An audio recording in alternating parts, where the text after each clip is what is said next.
राधे राधे, जय श्रीमन नारायण, हरे कृष्णा। कैसे हैं आप लोग? आशा करती हूँ कि भगवान हरि की कृपा आप सभी पर बनी रहे।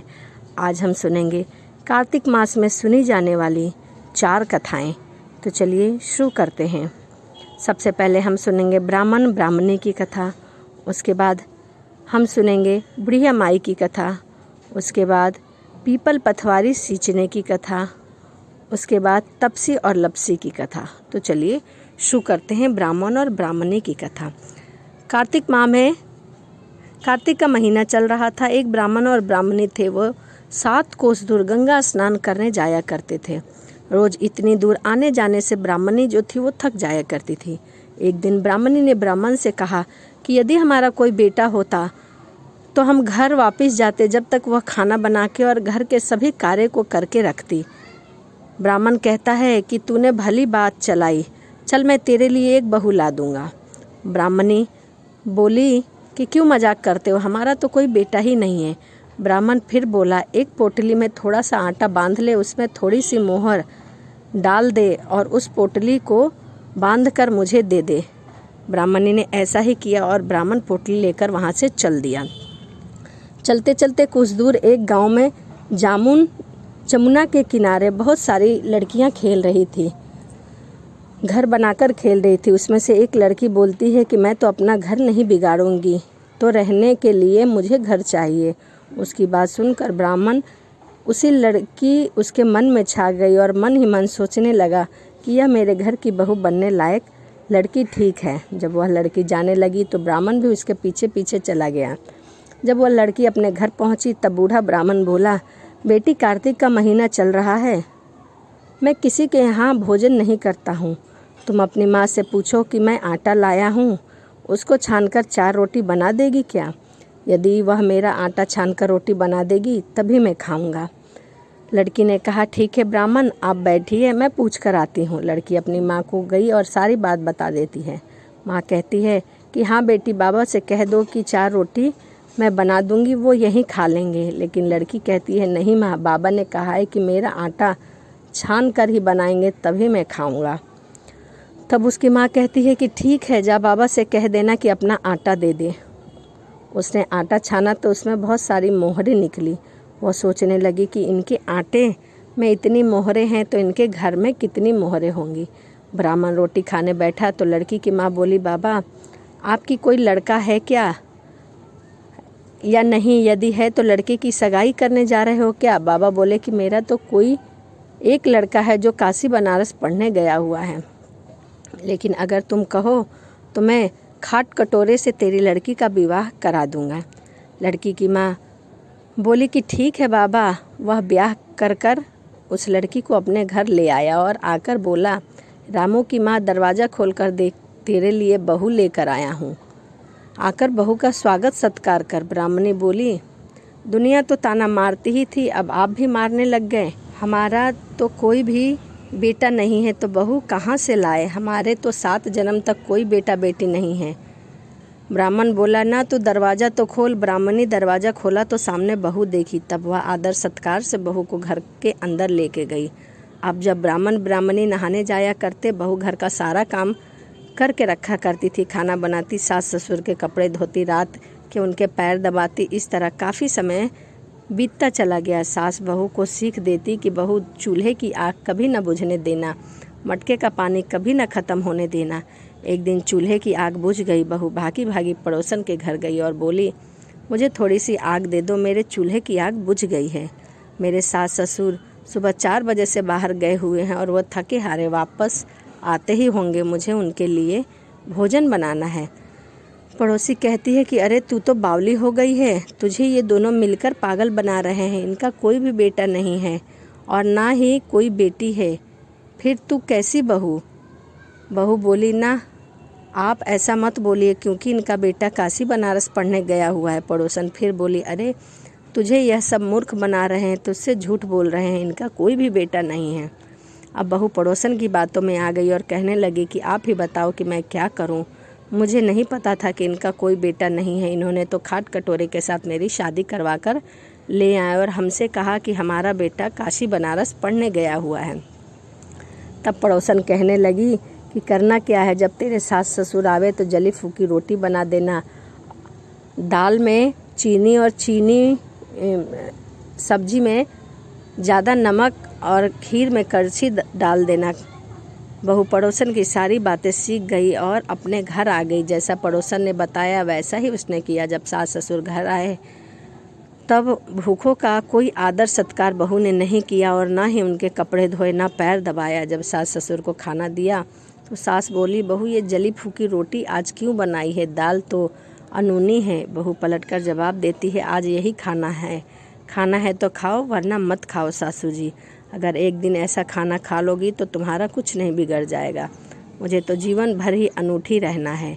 बहू की बातें सुनकर सास बोले कि आज तो बहू ने अच्छी सीख सिखाई है। अब बहू फिर से पड़ोसन के घर दौड़ी दौड़ी गई और कहती कि अब आगे क्या करना है बताओ, आपने जैसा कहा था मैंने वैसा ही किया है। पड़ोसन बोले कि अब तू सातों कोठों की चाबी मांग लेना। अगले दिन जब सास जाने लगी तो बहू अड़ गई कि मुझे सातों कोठों की चाबी चाहिए। तब ससुर कहने लगी कि दे दो इसे सातों कोठों की चाबी, आज नहीं तो कल चाबी इसे देनी ही है, हम आज ही दे देते हैं। सास ससुर चाबी देकर जाने के बाद बहू ने कोठे खोलकर देखे तो किसी में अन्न भरा, किसी में धन भरा, किसी में बर्तन भरे, सभी में अटूट भंडार भरे थे। जब बहू ने सबसे लास्ट का कोठा, सातवां कोठा खोला तो उसमें महादेव जी, पार्वती, लक्ष्मी, गणेश, पीपल पथवारी, कार्तिक के ठाकुर, राय दामोदर, तुलसी का बीवड़ा, गंगा जमुना बह रही थी। 36 करोड़ देवी देवता भी वहीं विराजमान थे और वहीं एक लड़का चंदन की चौकी पर बैठकर माला जप रहा था। सब देख बहू लड़के से कहती है कि तुम कौन हो। लड़का कहता है कि मैं तेरा पति हूँ, दरवाज़ा बंद कर दे और मेरे माँ बाप आएंगे तभी तुम दरवाज़ा खोलना। सारा नज़ारा देखकर बहू बहुत खुश हुई और नाचने लगी। फिर 16 श्रृंगार कर सुंदर वस्त्र पहनकर ओढ़नी ओढ़कर सास ससुर का इंतजार करने लगी। उसके लिए 36 प्रकार के पकवान बनाकर रखे। सास ससुर जब वापस आए तब उसने उनका बहुत आदर सत्कार किया, उनके कपड़े धोए, उनके पैर दबाए।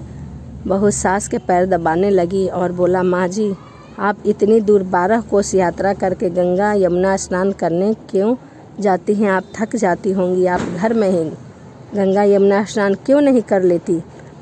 बहू की बात सुनकर सास कहने लगी कि भला घर में गंगा यमुना कहाँ बह रही है कि ये स्नान कर लूँ। बहू बोली, हाँ माँ जी बहती है, चलो मैं आपको दिखाती हूँ।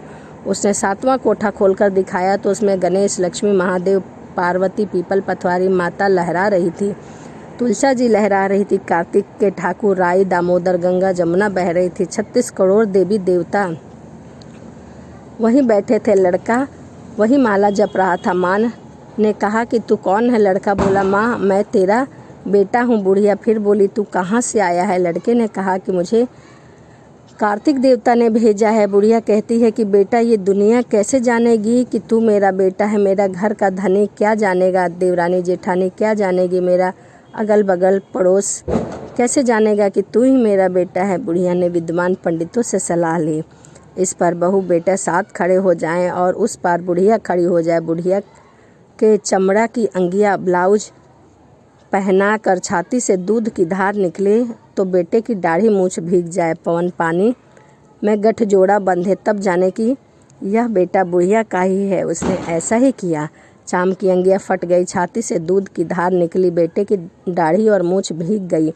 पवन पानी में बहू बेटे का गठबंधन बंध गया। ब्राह्मण ब्राह्मणी की खुशी का पार का ठिकाना ना रहा। वे बहुत खुश हुए। वे कार्तिक के ठाकुर, राय दामोदर, भगवान ने जैसे बहू बेटा ब्राह्मण और ब्राह्मणी को दिया वैसे सबको दे। तो यह ब्राह्मण और ब्राह्मणी की कथा थी। आइए अब हम सुनते हैं बुढ़िया माई की कथा। एक बुढ़िया माई थी। वह कार्तिक महीने में स्नान किया करती थी। तुलसी माता जी को सींचती और जब भी तुलसी माता जी को सींचती थी तो कहती थी, हे तुलसी माता सत की दाता, मैं तेरा बीड़ला सींचती हूँ, मुझे बहू दे, पीताम्बर की धोती दे, मीठा मीठा ग्रास दे, बैकुंठ में वास दे, चटक की चाल दे, पटक की मौत दे, चंदन का काठ दे, रानी सा साज दे, दाल भात का भोजन दे, 11 की मौत दे, कृष्ण जी का कांधा दे। अब तुलसी माता यह सुनकर बहुत दुखी रहने लगी और मन ही मन सोचने लगी कि कृष्ण का कांधा कहाँ से दूंगी। सोचते सोचते माता तुलसी सूखने लगी। भगवान ने पूछा कि हे तुलसी, तुम क्यों सूख रही हो? तुलसी माता ने कहा कि एक बुढ़िया रोज आती है, मुझे सींचती है और यही सभी बात कह कर चली जाती है। मैं सब बात तो पूरी कर दूं, लेकिन कृष्ण का कांधा कहाँ से लाऊंगी? तभी भगवान बोले, जब वो मरेगी तो मैं अपने आप कांधा दे आऊँगा, तो बुढ़िया माई से कह देना। अब बुढ़िया माई मर गई। सब लोग आ गए, सब बुढ़िया माई को ले जाने लगे, पर वह किसी से ना उठी। तब भगवान एक 12 वर्ष का बालक का रूप धरकर आए और बालक ने कान में कहा, मैं एक बात कहूँ, बुढ़िया माई उठ जाएगी। बालक ने कान में कहा, बुढ़िया माई मन की बात निकाल ले, पीताम्बर की धोती ले, मीठा मीठा घास ले, बैकुंठ में वास ले, चटक की चाल ले, पटक की मौत ले, कृष्ण जी का कांधा ले। यह सुनकर बुढ़िया माई हल्की हो गई। भगवान ने कांधा दिया और बुढ़िया माई को मुक्ति मिल गई। हे तुलसी माता, जैसे बुढ़िया माई को मुक्ति दी, वैसे सबको मुक्ति देना। चलिए आगे हम सुनेंगे पीपल पथवारी की कथा। तो चलिए शुरू करते हैं। एक बुढ़िया माई थी। उसने अपनी बहू से कहा कि तू दही और दूध बेच कर आ। वह बेचने गई तो रास्ते में देखा कि कुछ औरतें पीपल पथवारी सींच रही थी। उनको सींचता हुआ देखकर बहू ने पूछा कि तुम यह क्या कर रही हो? औरतें बोले कि हम पीपल पथवारी सींच रही हैं, इससे अन्य धन मिलता है, 12 वर्ष का बिछड़ा हुआ पति भी मिल जाता है। बहू बोली कि ऐसी बात है तो तुम पानी से सींचती हो, मैं दूध से सींचूंगी। गुजरी बहू रोजाना दूध दही बेचने नहीं जाया करती थी। वह रोजाना दूध दही को पीपल पथवारी में सींच दिया करती थी। एक दिन की बात है, सास दूध दही का दाम मांगने लगी तो बहू ने कह दिया कि महीना पूरा होने पर आपको लाकर दे दूंगी। कार्तिक का महीना पूरा हो गया।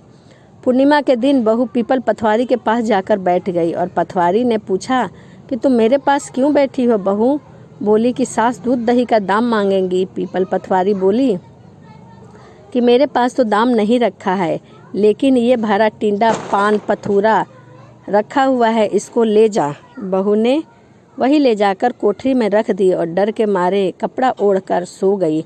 सासू बोली, पैसे लेकर आई है? बहू बोली, हाँ लाई हूँ, कोठरी में रखा है, ले लो।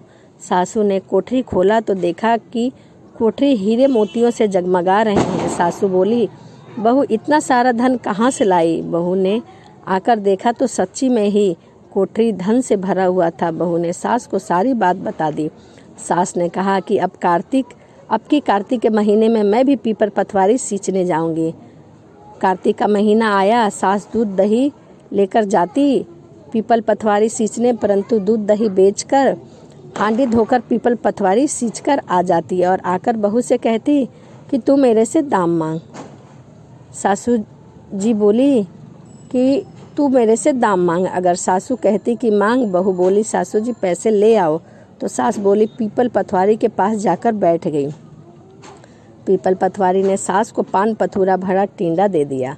उसने ले जाकर कोठरी में रख दी और बहू से बोला कि खोलकर जाकर देखो। बहू ने खोलकर देखा तो उसमें कीड़े मकोड़े बिलबिला रहे थे। बहू ने कहा, सासू माँ यह क्या है? सास ने आकर देखा और बोलने लगी, पीपल पथवारी तो बहुत दोगली है, उसने तुझे तो धन और दौलत दिया, मुझे कीड़े मकोड़े दिए।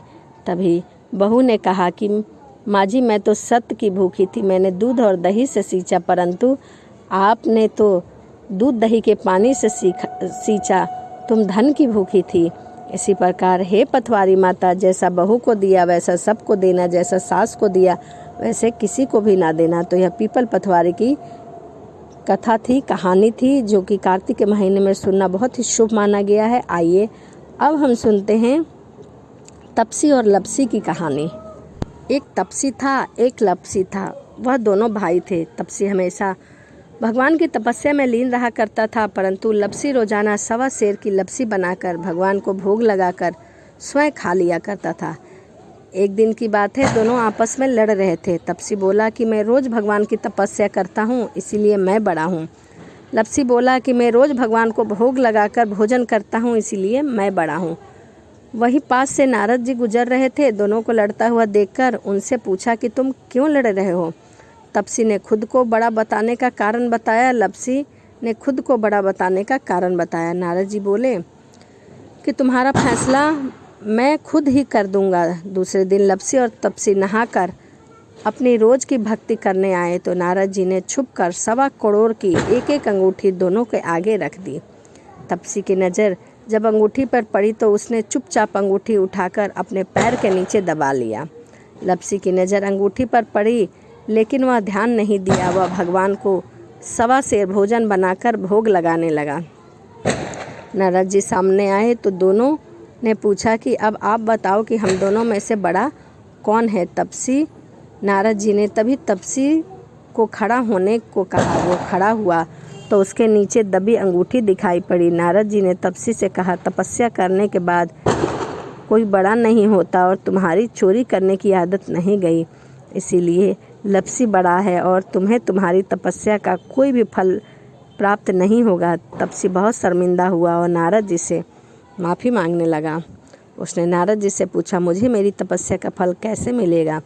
नारद जी ने कहा, यदि कोई गाय और कुत्ते की रोटी नहीं बनाएगा तो उसका फल तुझे मिलेगा। यदि कोई ब्राह्मण को भोजन करवाकर दक्षिणा नहीं देगा तो उसका फल तुझे मिलेगा। यदि कोई साड़ी के साथ ब्लाउज नहीं देगा तो उसका फल तुझे मिलेगा। यदि कोई दिए से दिया जलाएगा तो उसका फल तुझे मिलेगा।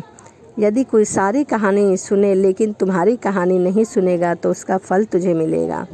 उसी दिन से हर व्रत कथा कहानी के बाद में तपसी और लपसी की कहानी ज़रूर सुननी चाहिए। यदि ऐसा न किया जाए तो उसका सभी पुण्य तपसी को चला जाता है।